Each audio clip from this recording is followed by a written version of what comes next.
Rəngi gözəl, əzilməyən və qabığı soyulmayan göyəm mürəbbəsi necə hazırlanır? Mürəbbiyə uyğun olan göyəmlər seçilir, yuyulur və əvvəlcə şərbət hazırlanır. 1 kiloqram göyəm üçün 1 kiloqram şəkər tozu götürülür, üzərinə yarı stəkan su əlavə edilir və odun üzərinə yerləşdirilir.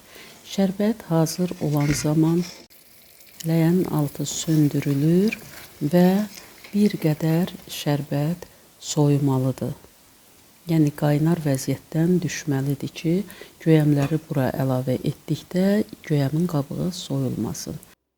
Şərbət soyuyana qədər göyəmlər bir neçə yerdən deşilir, yəni ya iti uclu çəngəllə və yaxud bir az böyük, yəni yorğan iynəsi ilə bir neçə yerdən deşilir. Sonra şərbət də bir azca soyuyubdur, yəni qaynardan düşüb.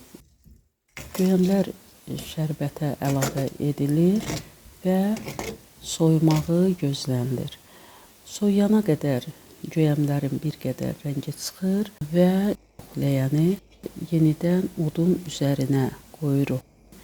Zəif odda qaynamağa başlayırıq. 10 dəqiqəyə qədər qaynadıqdan sonra yenə də ləyənin altını söndürürük və tam soyumağını gözləyirik.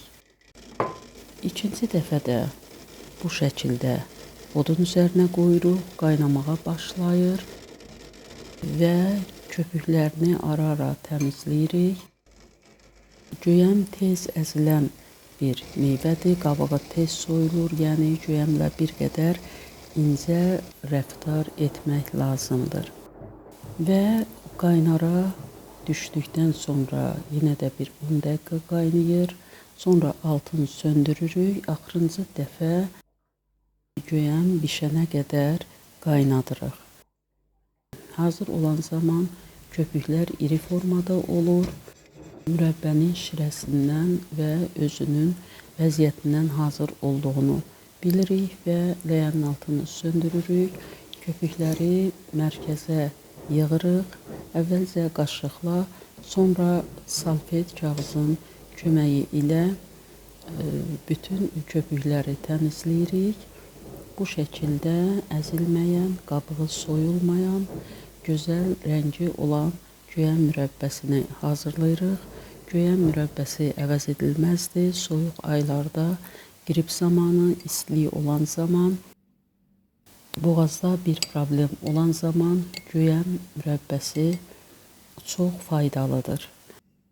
Bizim mürəbbəmiz bu şəkildə hazır oldu. Gördüyünüz kimi çox gözəl rəngi var, qabığı soyulmayıb və demək olar ki, dən olan bir mürəbbədir. Siz də hazırlayın və sağlıqlı günlərdə istifadə edin. Videomuz burada başa çatdı. Sağ olun. Yeni videolarda görüşənədək.